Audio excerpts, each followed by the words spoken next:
এই মুহূর্তে আপনি একটা ফোন কিনতে চাচ্ছেন এবং বাজেট অ্যারাউন্ড 20K অর্থাৎ 20,000-এর আশেপাশে আপনি একটা ভালো ফোন কিনতে চান, তাহলে বলবো এই ভিডিওটা আপনার জন্য। আজকের ভিডিওতে আমরা সেরা 5টি ডিভাইস নিয়ে কথা বলতে চাচ্ছি যা এই মুহূর্তে দাঁড়িয়ে মার্কেটে অ্যাভেলেবেল রয়েছে এবং বেস্ট জায়গায় আছে। দেখুন এই মুহূর্তে অনেক ফোনই আছে মার্কেটে, আমরা 20,000 টাকার আশেপাশে বহুত ফোন পাবো।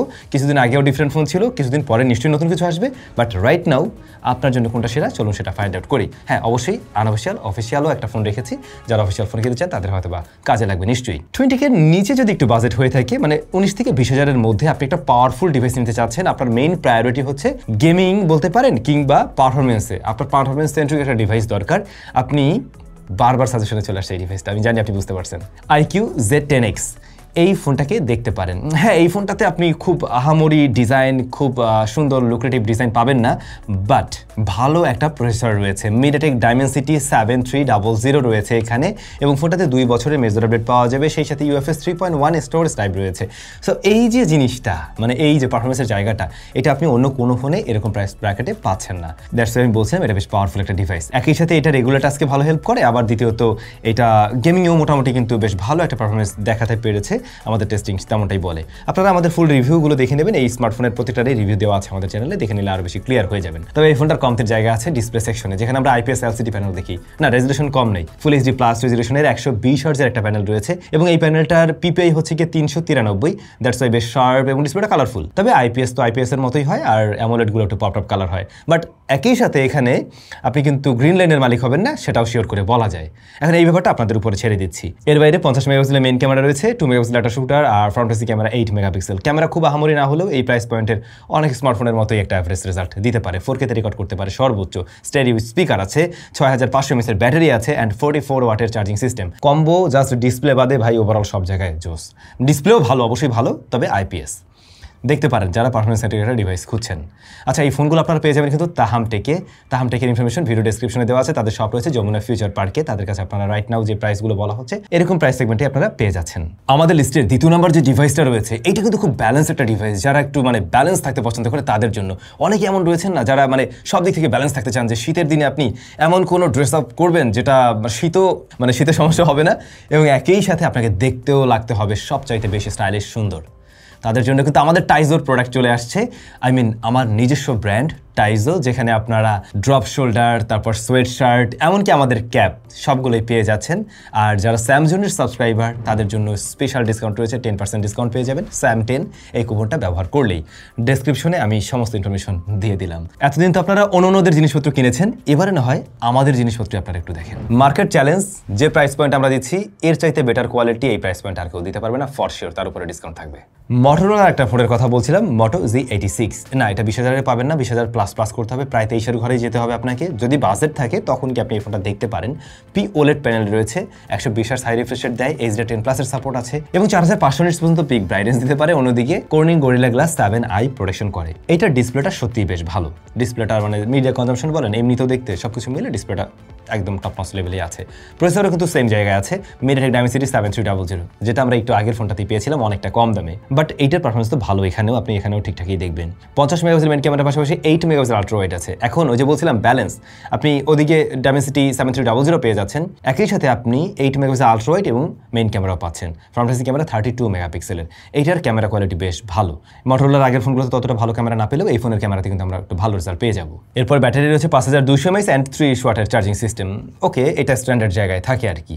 সো এই কম্বোটা হলো গিয়ে যারা ব্যালেন্স খুঁজছেন, ক্যামেরা এবং পারফরমেন্স বোথ জায়গা আপনার ভালো হওয়া চাই, ডিসপ্লেও তারা দেখতে পারেন চাইলে। তবে বাজেট যদি আরেকটু কম হয়ে থাকে, কিন্তু আপনি স্যামসাং লাভার, গত 1 বছর ধরে এর নাম বলে আসছি, স্যামসাং গ্যালাক্সি M36, এই ফোনটা আপনারা 22,000 টাকায় পেয়ে যাবেন। আবার F36ও দেখতে পারেন, সেম জিনিসই বলতে পারেন, বাট ডিসপ্লেটা খুবই ভালো। সুপার AMOLED 120 হার্জ, Exynos 1380 আছে। না, এটা দিয়ে গেমিং টেমিংয়ের জন্য ভালো কিছু হবে না, এমনকি এটা গরমও হয় গেমিং টাইমে বেশ ভালো। UFS 2.2 হলো গিয়ে স্টোরেজ টাইপ, এটা পারফরমেন্সের জন্য নয়, তবে One UI আছে এখানে, 4 বছরের বোধহয় মেজর আপডেট দেবে এটা। যদি কিনা আপনার ডেইলি টাস্ক সামলানোর মতো কাজ করতে হয় এই ফোন দিয়ে, তাহলে সমস্যা হচ্ছে না, এটা শিওর। 50 মেগাপিক্সেলের main camera, 8 megapixel ultra wide and 2 মেগাপিক্সেলের আরও একটা শুটার, আর ফ্রন্ট ফেসিং ক্যামেরা 13 মেগাপিক্সেল। তো দেখুন ক্যামেরা সেট আপ 50, 8, 2, ফ্রন্টে 13 এই কম্বো অবশ্যই ভালো। তো এইটার ক্যামেরা সেকশনে কিন্তু আমরা একটু আগে যে মোটর ফোনটা দেখলাম প্রায় ওর কাছাকাছি বা সিমিলার টাইপের একটা রেজাল্ট দিচ্ছে। এরপরে ব্যাটারি 5000 mAh 25 ওয়াটের চার্জিং সিস্টেম তো সাপোর্ট নেই, বাট বক্স আউট আপনি পাচ্ছেন না, এইটা একটা কমতির জায়গা অবশ্যই। তবে বাসায় চার্জার থাকলে আর সমস্যা হবে না। আপনি যদি কিনা স্যামসাং ফোনে কিনতে চান দেন এই ফোনটাকে দেখুন। আবারও বাজেট সেম জায়গায় আছে 22-23 মতো, তখন কি আপনি রেডমির ফোনও চয়েস করতে পারেন। রেডমি নোট 13 প্রো 5G এই ফোনটাকে আপনারা দেখতে পারেন। হ্যাঁ, একটু আগেকার ফোন, তবে এই ফোনটাতে কিন্তু আপনি তিনটা মেজার আপডেট পাবেন, সুতরাং লেটেস্ট থাকা যাবে এখনও।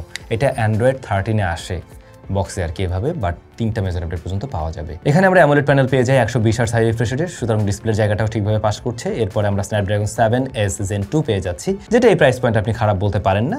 আর UFS 2.2 হলো গিয়ে স্টোরেজ টাইপ। অন্যদিকে 200 মেগাপিক্সেলের মেইন ক্যামেরার পাশাপাশি 8 megapixel ultra wide and 2 megapixel আরেকটা shooter and front facing camera কিন্তু 16 মেগাপিক্সেল। ক্যামেরার সেটআপ তো ভাই বিশাল বড়সড়।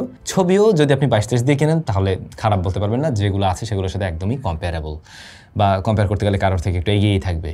4K তে রেকর্ড করতে পারবেন, 5100 mAh ব্যাটারি আছে, অন্যদিকে 67 ওয়াটের চার্জিং সিস্টেম সাপোর্ট নেই এবং ওটা বক্সে আপনি পেয়ে যাবেন। সো ওভারঅল এই কম্বো কিন্তু ভালো, জাস্ট ফোনটা একটু পুরানো বা আগেকার মডেল, কিন্তু লেটেস্ট থাকা যাবে, অ্যান্ড্রয়েড আপডেট যেহেতু পাওয়া যাবে 3টা। সর্বশেষ ফোনে চলে আসছে এবং এটা অফিসিয়াল ফোন। আপনার বাজেট এরকম যদি হয়ে থাকে 20,000-এর মধ্যে আশেপাশে একটা অফিসিয়াল ফোন কিনতে চান, তখন গিয়ে আপনি ইনফিনিক্স হট 60 Pro Plus এই ফোনটাকে দেখতে পারেন, যেখানে আমরা অ্যামোলেড প্যানেল পেয়ে যাই, full HD plus resolution 144 hertz. As a official phone 144 hertz এবং full HD plus, full HD না সরি, ওটা 1.5K পর্যন্ত বোঝা যায়।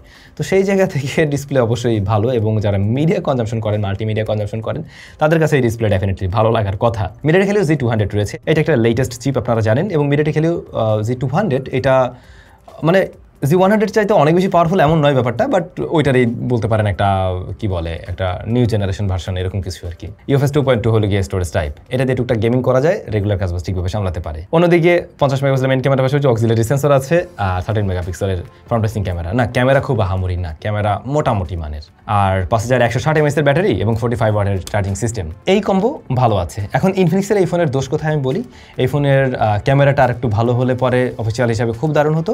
আর একটা জায়গা হচ্ছে গিয়ে ইনফিনিক্সের UI এখনও ওই প্রিমিয়াম লেভেলের ভাইবটা দিতে পারে না, যেটা অন্য ব্র্যান্ডের অনেক ফোনেই দিতে পারে। সো ইনফিনিক্সের এই জায়গায় কাজ করলে ভালো।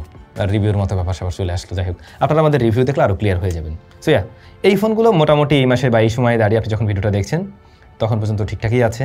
নেক্সট মাসে হয়তো আমরা নতুন ভিডিও করবো, নতুন কিছু চলে আসতে পারে, তো ওয়েটও করতে পারেন। আইদার এগুলোর মধ্যে থেকে কোনোটা চয়েস করে নিন। সব ভালো থাকুন, দেখা হচ্ছে নতুন কোনো ভিডিওতে।